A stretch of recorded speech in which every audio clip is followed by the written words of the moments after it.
I'm here today with Johan of Candlemass to talk about the new record, Sweet Evil Sun, out November 18th on Napalm Records. How are you doing today?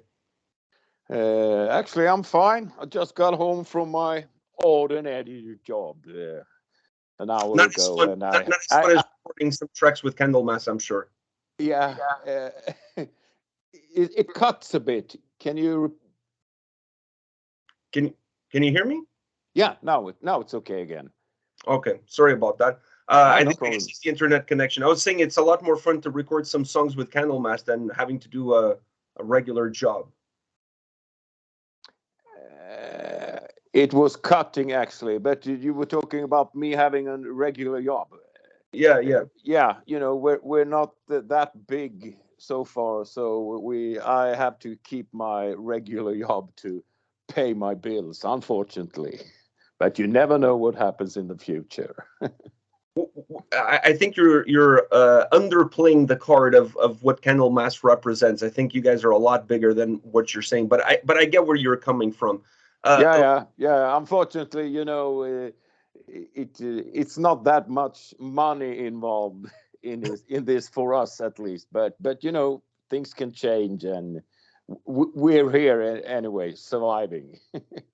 Let me ask you this: when it comes to the creative process behind the record, like Sweet Evil Sun, are you guys a little bit conditioned by what people expect Candlemass to sound like?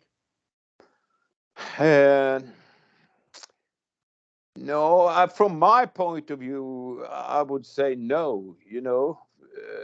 Leif is the main writer, and when he does the songs, it becomes Candlemass in a way, and as you probably know, he's very into old sounds and stuff like that. So no, not. I don't think so. I think the songs are just coming, and I think that's the way it should be. We have no plan what we are going to do, or what kind of songs we're going to do. So I think it's just coming. If every album that a band releases represents the moment that they're in when they're creating that record, what do you Yeah, see Sweet Evil Sun representing for Candlemass? yeah. Sweet. The album is about ambition, strive, hope, and failure. Uh, Parts of life, in other words. Yeah, it's pretty much that, and it came pretty quick after the other records, the Door to Doom album, and then we did that Pendulum EP, and it all. Yeah, I think it was because of the pandemic, of course. When we couldn't be out there playing anymore for the moment, so I think it came out of that. You mentioned the Door to Doom. Did the success of that album condition in any way this record? Were you guys thinking about the success that that album had when you were recording this one? Yeah, of course. We wanted this one to be at least as good as Door to Doom, and I can tell that Leif is very proud of this album, and I am too, of course. I'm pretty sure a lot of people had a lot of expectations when this album on this album right now. So all we can do is hope that it's gonna be a popular one too. I think this album is actually stronger than the Door to Doom. So, do you expect another Grammy nomination with this one? Nah, of course, you never know, but that's yeah, that would be awesome. But I don't know. We had some more time. I don't know if you know about the circumstances when we recorded the Door to Doom. That my part was, I did it. I think it took 3 weeks, and then we just went out doing a couple of gigs. So it was a very stressful time for me to do the recordings of Door to Doom, and uh, I'm glad of what we did, but now on this album we had more time to try out different kind of vocals and really find the very perfect vocals for every song. So that's one of the main differences. We had more time, but we. I had a lot of fun doing the Door to Doom, so I'm not complaining about anything. But we could record this album, and then we could listen to what we've done. Could we make it even better? And then we could just get into the studio the very next day and make a couple of changes if we wanted to. So this album is not done under the same circumstances. I know everybody's always happy to just be nominated for a Grammy, but how pissed off were you guys that you didn't win? We are so proud just being nominated. Actually, I don't think it has happened to any band, or at least not many bands from Sweden. So amazing, and I don't think any one of us were thinking that we are going to win this. We're old and pretty grounded, all of us. So we were happy just for being nominated. Actually, very happy, I can tell. With Sweet Evil Son, the experience that the album gave me was one of growth. I felt like the opening of the record, the path was very narrow, but then as you get into the album, that pathway starts to become wider and wider. Do you see the experience of the record in the same format that the album has this funnel aspect to it that just becomes a much bigger record towards the end versus the beginning?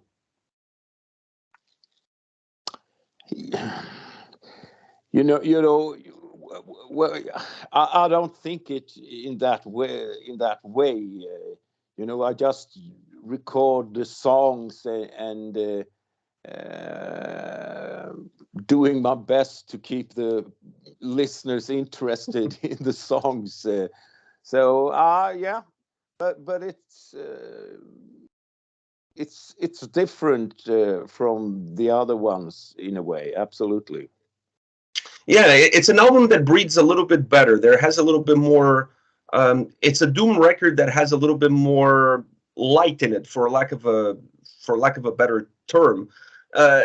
Is this a way that Candlemass has of showing that Doom is not one dimensional? The genre itself is not one dimensional, and neither is the band. That you can be a lot more creative with sound, with vocal approaches, with how you can make the songs a lot more dynamic. Hey, yeah, I think so. It's in the end, it's all about being honest, love what you are doing, and of course, have a lot of fun during the recording process. And I can tell that we've had a lot of great moments doing these records, me and Leif and Marcus. So. Maybe you can hear that in the album on the album. I don't know. Yeah, it's harder for you because you were part of the process. For me, it's a little bit different. I'm coming in from the outside. I have a different perspective. Yeah. I want Actually, to. Sorry, go ahead. shoot. No, shoot. No, I was just going to ask you about your vocals. I honestly felt like this album was a stronger vocal performance from you versus Door to Doom. Were you more comfortable in your own skin on this record? No, as I told you, we had more time now, and when I am in the studio, I feel great. It's a lot of fun recording the songs, and I'm trying out different kind of moods and singing stuff that I didn't know that I even could do. So I'm trying out my voice every single time when I'm in the studio, actually. And maybe I've passed a couple of limits during this record.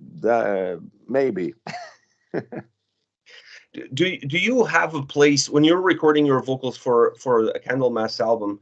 Is there a specific spot where you want your vocals to be when it comes to the mixing? No, I'm pretty okay with the way the vocals are.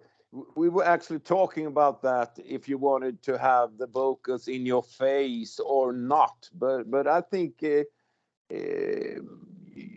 you have to keep the levels in the music, and I'm not into that vocals in your face stuff. Could be at some parts of a song or something, but yeah, I'm okay with it.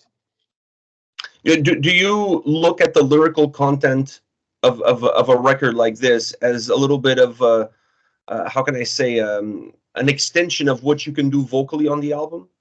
Do you basically, do you bring the lyrics in to help you then reach other points within your range, or no?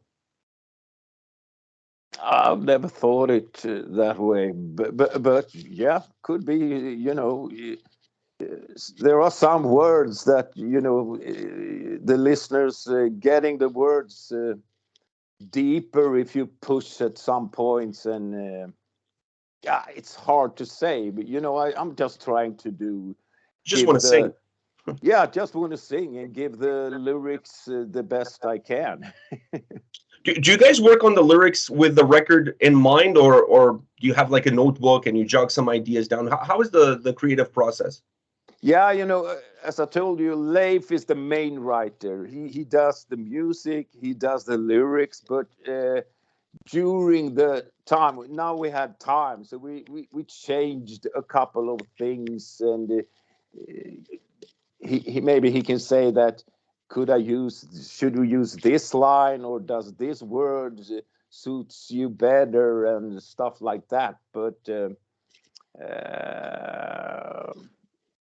yeah, that's the way how we do it, actually. And Leif is singing something, and I'm trying to copy that and then put my own touch in it, and then we try it out, and then we find a new way during the process. And sometimes he said, "No, I didn't like that, Johan. Can we try another one?" Yeah, of course. And then we try something else, and all of a sudden he says that, "Here we are. I really love this, Johan."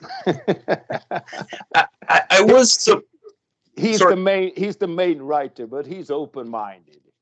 Yeah, But it's a little bit of a democracy with a very strong leader. yeah, you could say so. But I write a lot of songs myself, so I do respect his moods, the music he writes, the lyrics he writes. He is a great songwriter, in my opinion. So if the day comes when, could you please, Johan, write a song, and then I would say, yeah, I could try if you want me to. But he all of a sudden he shows up. I got a new song. Can we do a demo on this one? And so and he's actually been pretty, what do you say, productive lately, the last year. So I think we've done pretty well during these 4 years, and now the third album is about to come, including the EP between. So yeah, we don't have a songwriting problem so far. So they haven't needed your expertise yet. But No, I'm not. I'm not sure. I have never written a Candlemass song. I can, of course, also do heavy riffs and stuff like that. But Leif is writing in a special way. So yeah, you never know. But so far, he's writing great songs, and I'm happy for him. I was surprised, but I wasn't, to see Jenny Ann Smith of Evaterium on When Death Sighs. How did the idea for that collaboration came about? Yeah, I think, when the record was pretty much done, we were talking about, is there something we put on? Is there something that maybe could raise it a bit more? And I think that's where Jenny came in, and some of the keyboard stuff, just to put some extras to the already done record. And when it comes to Jenny, I've actually known her for a long time. I've been a friend with Marcus and Jenny for many years, and we've actually done a couple of things together, me and Marcus. And yeah, and she has an amazing voice, and she does a fantastic job on When Death Sighs. So yeah, just happy about it, and she did it very well. I think next Evaterium album they have to have you on one of the tracks. Yeah, on an Avateria album. Yeah, have you on. Yeah, yeah, yeah. You never know. What's the secret for your voice? Because your voice sounds magnificent on this album. It has so much warmth. It's just an incredible performance.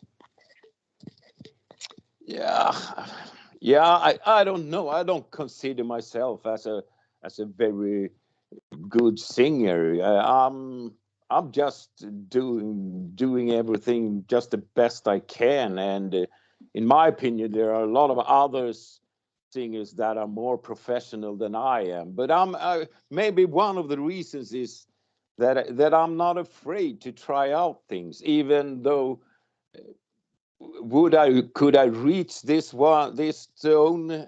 Is it too high, or is that one too low? I'm ready to try. If you do mistakes, you learn by the mistakes, of course. So maybe that could be one reason. But when you were a kid, maybe you've had a band yourself. I don't know. I was actually one of the last guys that came into the band. We started up when I was, I don't know, 15 years old, and I was actually thinking about playing the guitars, but I came late because of something, and there's only vocals left, Johan. And I was, okay, let's try this out, and and that's the way how it all started in the very beginning. You So were late to the party, so you had slim pickings. There was only one yeah, available. I must say that I'm never late for something, but I was late on that one. And I could have been a guitarist if I wasn't wouldn't have been late at that point. You mentioned earlier about the perhaps financial success of the band. It's not there. I mean, it's hard these days for musicians to make a living making music. But when you look Mhm. at Candlemass, 13 records, 37 years, is the longevity of the band a success, or is the longevity of the band based on the stubbornness of you guys never quitting and always making new music? You know, um, you know, I've been away for so many years, but I know Leif very well, and I'm pretty sure that he would never do anything that he's not comfortable with. He wouldn't do a commercial song just to earn some money or stuff like that. I think whatever is coming when he's writing is straight from his heart. I'm pretty sure about that. So maybe we're stubborn. Yeah, continue the old stuff, but I, in a modern dress, of course. I have one last question for you. Somebody said that Candlemass is the Black Sabbath of their generation. I completely agree with that statement, and this album really solidifies that statement. Now, think about in the future. How would it feel for you to hear somebody in the future to say that X band is the Candlemass of that generation 20 years into the future? Would that be a sign of success for you? Yeah, absolutely. Of course, it would be. I would be very flattered. And yeah, you never know, because we've